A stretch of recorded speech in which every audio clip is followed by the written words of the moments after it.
Hi guys, and welcome to our GCP Mindset channel. Today we continue with our videos about jobs in clinic research, and today I have with me a data manager of the data management department, An Nguyen. Thank you, Andreas. Happy to be here, and I hope that I can share some insights into my job as a data manager. Thank you very much for being here and enjoy the video.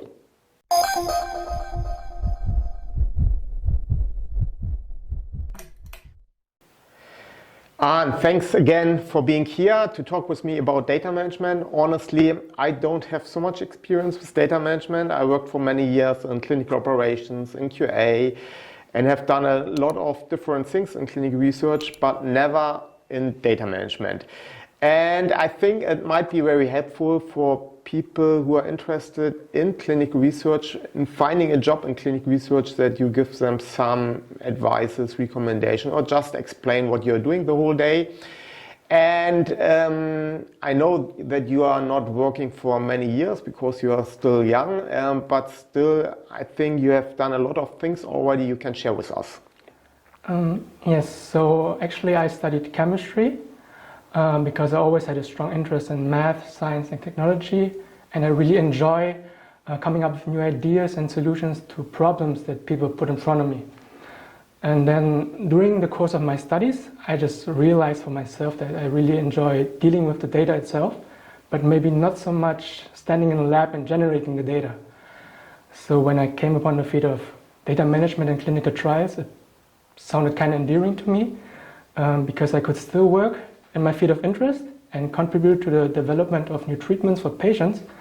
But this time I could actually just focus on the data and just cut out the standing in a lab part of my job basically. And so I thought it makes sense and should try it. So I started learning about the world of clinical trials, about the role that data management plays in this, and also started acquiring the skills necessary for that job. So I picked up programming, learned about databases, learned about EDC systems. And yes, so about a year ago I started at a CRO as a data manager. Great. That means you enjoy that you don't produce the data, but you deal with them somehow. Yeah, exactly. That's I enjoy that quite a lot, exactly, yeah. Great, An. You mentioned already a couple of tasks you're doing, but let's come back to the normal day of a data manager. Maybe you can start with just a data manager comes into the office, and what then? Yeah, I'm not sure if it's because I still feel like I'm relatively new to the job, but it's kind of difficult to explain a typical day for me. Like I'm still learning a lot of new things each day, and maybe that's the typical thing actually about a data manager. There's always something new to do for us because we have a large variety of tasks that we have to do. So maybe let me explain it a little bit more. So when it comes to a specific study project, we are involved in the study startup. It means we receive the clinical protocol, and then according to that protocol we design the eCRF and also the validation checks to make sure that the data that is entered into the database is consistent. Yeah, but An, I need to stop you. Please remember 2 years ago when you were new in the job, you also did not know all the terms you're just using. Okay. So maybe we need to explain it a little bit easier to make it understandable for the guys who are interested in such a job. Okay, yes. Yeah. So a little bit easier, so the eCRF, electronic case report forms. Yeah. In the past it's been done on paper, but now like we do it more electronically. So that's why like we program that, and so that can be entered directly into the database electronically. And then validation checks is basically like when you enter the data into the database, we can program some checks to make sure like the data is consistent. For instance, when we record the start date and the end date, we can program an easy check that makes sure that an end date cannot be before a start date. It's logical, and that cannot be entered into the data. So we do that also in close contact with our clients, so make sure that their wishes are fulfilled. And then specific for us data managers in the startup phase, we prepared a data management plan where we actually describe and define all our procedures, processes that we will follow throughout the study, and also our responsibilities and timelines. We use this document basically to base all of our tasks during the study on as a data manager. And apart from that, we also prepare data entry guides and train the study staff on our eCRF that we designed, obviously. And then we can also, in the startup phase, already prepare, like thinking about reports that we can give to the study team members to help them monitor the study progress. So that is like some of the tasks we do at the beginning of the study. Okay, but that is a very central job. Yes, you're Exactly. working with a sponsor, you're working with a monitor, you said. You also need to keep in mind the investigators and site staff, study nurses and so on, because they need to enter the data into the... then you need to program, you need to validate. So it sounds quite complicated.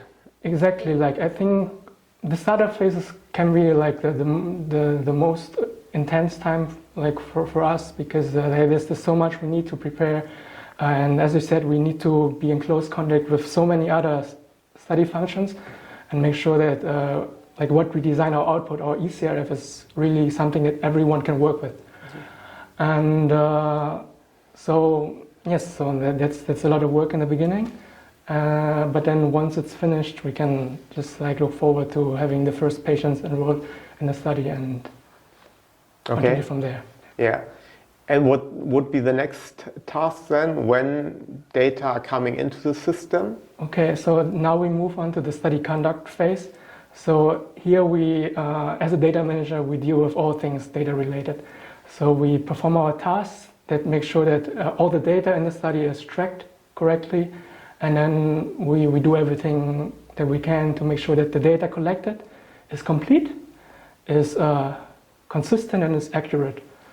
And besides that, we are still in constant exchange with all the other study members, and always be there to provide support, input, or reports if it's necessary. Yeah, yeah. But you cannot manipulate the data somehow. Even so, it's obvious that there was a mistake. For example, when the investigator make a mistake and exchange the systolic blood pressure and the diastolic blood pressure, you know that's incorrect, but you cannot correct it by yourself, correct? Yes, so we program validation checks beforehand, and with them we can see them automatically. We don't have to like look through all the eCRFs by ourselves and like track it ourselves. So when there's things we program, and whenever we find these things, we can raise queries. So we asked the site to actually like, look, we found some inconsistencies, please confirm that or change it. Yeah. Already. And then we follow up these procedures, and if it's changed so that it makes sense now, we say, okay, all good, and we close the case basically. Okay, that means that your job actually stops when the last patient is out of the study? Actually not. Like after the last patient finished the last visit, we get into the next phase of the study closeout phase. And there we as a data manager prepare for a milestone which we call a database lock. So we need to make sure that the data in our database is consistent and ready for analysis. So any open issues that are still there, we need to follow up and close the issues. And once we finish that, we can say like, okay, our database is complete and makes sense. We can hand it over to the biostatistician so they can perform the analysis on it. But even then it doesn't stop for us. Then we need to prepare the data archival, and also it's also possible that we just contribute to the programming of data listings for the study. Okay, that sounds quite intense, like the first phase. You said you handed over to the biostatisticians for analysis. So that's no data management task, the statistical analysis. Yeah?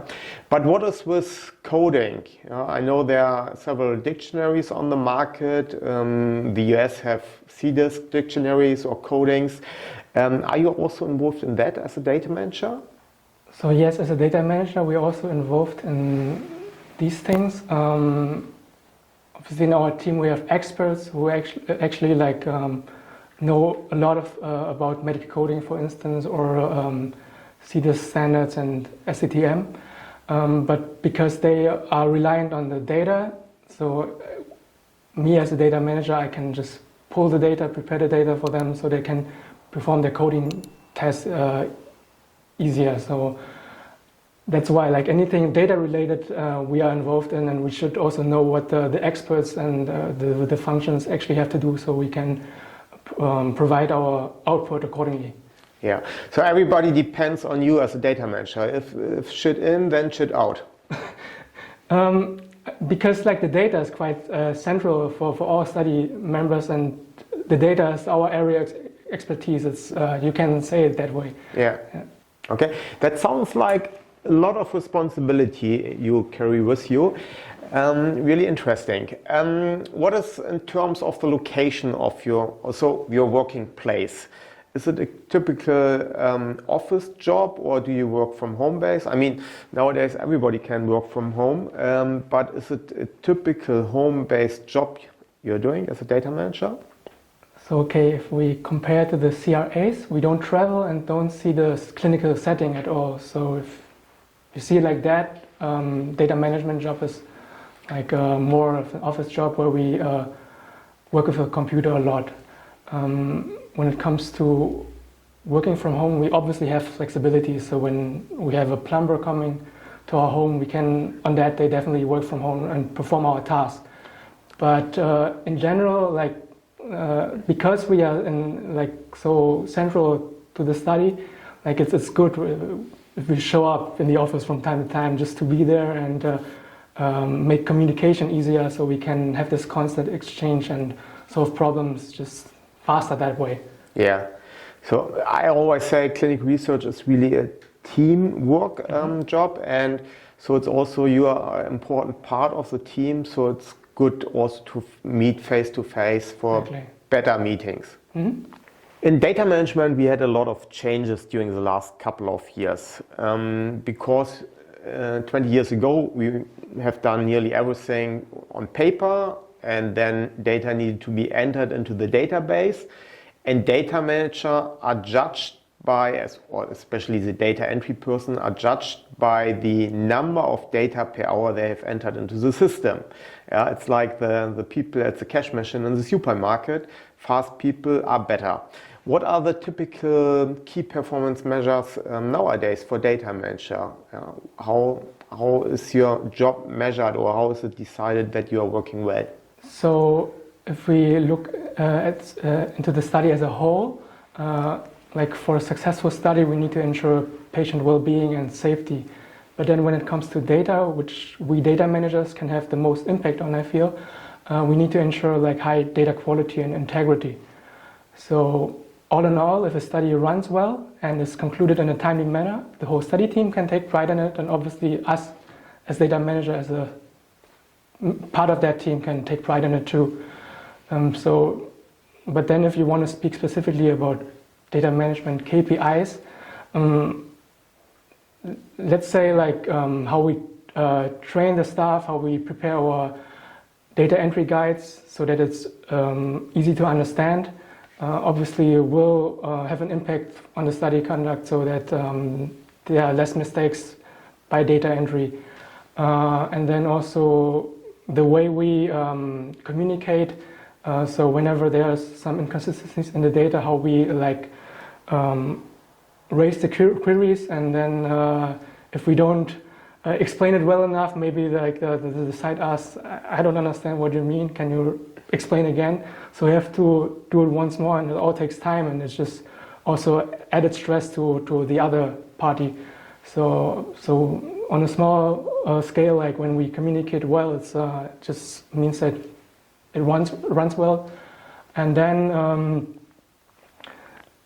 also, like just in the past, when data managers used to enter data from paper into the system, still now like it's important that we keep the number of errors to minimum and also perform our tasks in a timely manner. So as an example, the database log. So after the last patient finished the last visit, and the time starts running, and we try to clean up everything. And I feel like the better our work was throughout the study, the faster we can perform this database log and hand it over to the statisticians so they can perform the analysis. And ideally, we just log it once and it's all good. But sometimes, like during analysis, like they find some problems, and then we need to unlock it, clean it up, and log it again. So obviously, if we can keep that number down, so this number of mistakes down, is obviously better because it also means that we save time. Yeah. So your impact on the whole study duration is extremely big, isn't it? Mm-hmm. Yeah. So I think then your job is quite often underestimated in terms of responsibility, I mean. Like, I don't know what other study functions think of us, but I understand that a lot of people rely on us, so we need to do our job correctly at all times. Exactly. Okay, so I learned you have a lot of responsibility. You work always against the time. What would you say, what are the important skills for people who want to work in the data management field? So we are working with a lot of different people who all have their own individual timelines to keep to. So strong organizational and planning skills are very important for a data manager. So especially when you are juggling multiple projects, that you are able to prioritize tasks and also delegate tasks whenever necessary. Then also what is important when it comes to dealing with the data, we want high quality data, so you need to have a precise working style with an eye for detail. And then finally, obviously, like there's a lot of technical knowledge that you need to have in order to perform data management tasks. So you need to know about regulations, obviously, and then about EDC systems, and then also like depending on what tasks you later on want to like specialize in, like some programming knowledge is always welcome. Then maybe knowledge about medical coding, what we talked about, data reconciliation, or also like CDIS standard STTM, for instance. Like this is some of the skills that you need to bring as a data manager. Okay, so I mean all the technical skills, but also medical skills, I think you can learn. Exactly, like at the job. Exactly, look, you can learn a lot on the job, and as I said, like it's nice to have that when you start, but you can like pick these things up on the jobs as well. Yeah, but as far as I understood, empathy is also important because you work with a lot of people who have different skills. I mean, for example, you are working with site staff where you have nurses, medical doctors, then all people of different ages. As far as I know, you have also experience with ePro, where patients are entering data directly, which have, again, a completely different education level compared to the academics. Maybe, not always, but quite often. That means that you always need to think how these people would use the EDC programs or software you are programming for them. Exactly. So like you need to take different perspectives into account. So understand that not everyone thinks like you, especially as we are like data driven. So sometimes like we think in numbers, like ones and zeros sometimes, and like for a normal person this is like super complex and they don't get it. So we need to have that in mind as well when we design our systems. Yeah, exactly. And I think that's the hardest skill you can learn, to think from the different angle, whereas the medical and technical part, it's easier. Exactly. And you're working currently for a CRO, and I think you're delivering your services to pharmaceutical companies, biotech, other healthcare companies, also medical device companies. Do they have different expectations in terms of data management? What they expect when they are communicating with you? Okay, so we're providing data management as a service. So that's why we have to understand that we have to make sure that we always have to respond to our clients' specific needs and preferences. So each client, each project is different, so we cannot always like act the same and work the same. So flexibility is important when we deal with our clients. And then also, like what we talked about a lot, we need to cooperate and communicate well with other people to make sure that the study runs smoothly and high quality data is obtained for our clients. Okay, but are there different approaches in the different for the different clients? I mean, are people, sponsors at medical device companies differently to sponsors in the pharmaceutical industry?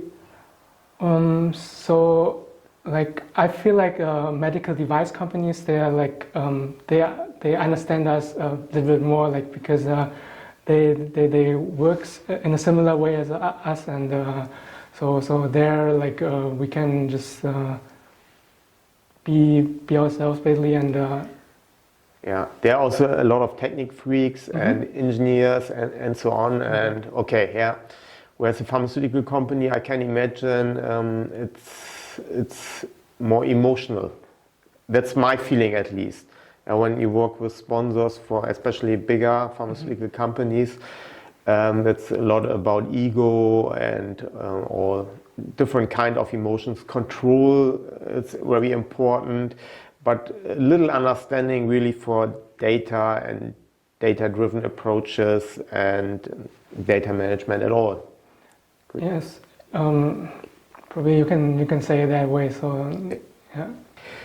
Okay, you explained us already that actually you have not really a normal day, but typical tasks you do on a regular basis.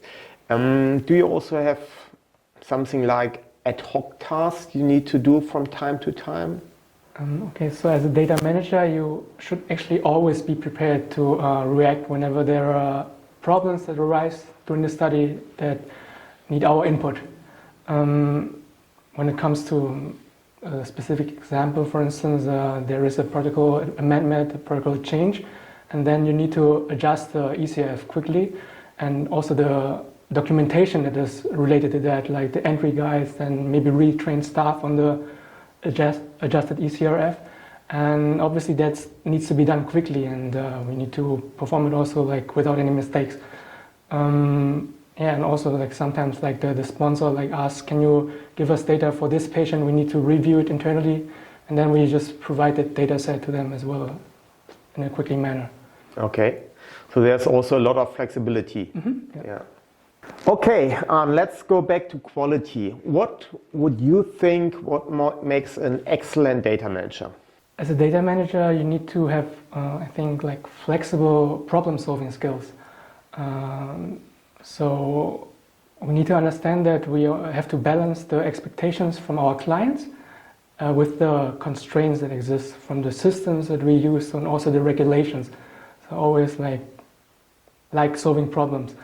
And then like a team throughout this talk, like this strong communication and teamwork skills are very important. You need to like take your time and make sure that you understand the tasks and needs of the other study team members, so you can actually tailor your output to their needs. And then finally, what I think is important, like in our field, there are a lot of technological advances currently because of the use of e-tools. So you should be open to test and try new ideas, processes, and just figure out like what you can maybe use in the future to help the study runs better. Okay, Arne, it sounds you love your job and you really find what you like to do in data management. What would you recommend to other people? Yeah, young people who are interested also in the data management job, what would be your recommendation? So if you're interested, I would say you should just apply and interview for a position at a starting position at a CRO, because it's important like that you gain hands-on experience, because the world of clinical research I feel like is very complex, and from my experience, like a year ago I didn't know a lot about it, and like once I was in the job I learned so much from like hands-on experience. And so yeah, just try apply, and once you're in the job, then my suggestion would be to be patient, because obviously when you're just starting, nobody will give you like full data management responsibility for a project by yourself. So just be there and try to support your senior staff members as much as possible and learn from them.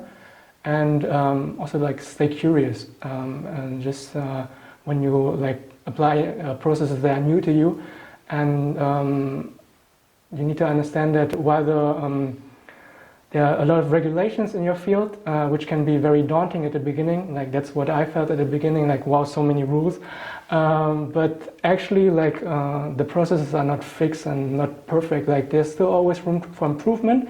And if you see like maybe you can try something different, something new that will be better, be more efficient, then just talk it through with your senior team members and realize that idea, and then you can even have an impact from beginning on.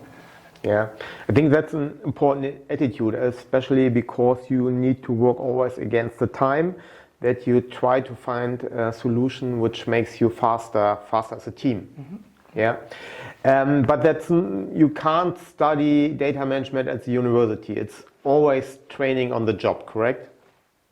So I think there are like classes and courses, but it's just all like theoretical knowledge. So you can read it in a book as much as possible, but actually like when you are in there, you realize, for instance, you need to like work with so many people, many personalities, that you have to like act accordingly and just get used to it. That you're always, people are different, that you cannot just like treat everyone like, talk to everyone in the same way, yeah. For instance. So learn that, understand that, and act accordingly, and just like that's why like experience in the study itself is really very important for you as a data manager. So just try that, and once you have that experience, you can understand more if it's something for you or maybe not. Okay, and who should not become a data manager? So let's say like obviously if you are scared of data, if you don't like working with people, if you don't like working with computer and technology, then it's not for you. But yeah. To be more serious, maybe a more serious advice, you have to keep in mind that sometimes the timelines are very tight. So sometimes you have to work through quite stressful times, so be prepared that you have to do that. And also I think what is also important to understand is that the field is still very compliant and regulatory focused. So some tasks in data management can feel tedious, especially when you have to repeat them and also provide all the documentation that you need to provide, obviously. And if you don't like these things, like probably data management is not for you. But thankfully, as I explained, not everything is the same in data management. There's also other tasks which kind of balance this out. So it's not all like documentation and repetition, but it's definitely part of the job, so you have to understand that too. Yeah, but you need to have from everything a little bit. So if you're a nerd who just likes to work at the computer and mm-hmm. doesn't like to work with people, it's not the right job. Exactly. Yeah, if you don't like rules, legal rules, then it's not the right job. Mm-hmm. But if you just like people but no computer work, it's not the right job. Exactly. So it needs to be balanced. Mm-hmm, yeah. Yeah, very good. Thank you. I think stress resistance is very important in clinical research anyway, in every position, not only in data management. And if you don't have it, you should not work in clinical research. Yeah, thank you very much. It was very interesting, and I really felt that you love your data management job and that you found the right passion for you. It sounds really great. Yeah, thank you. It was my pleasure. Yeah. Thank you very much for listening to us. I hope that you liked our video, especially for the people who are interested in becoming a data manager. If you have questions, if you have comments, please leave them in our comment section. Please subscribe to our channel. It's very important for us. See you the next time. Bye-bye. Bye.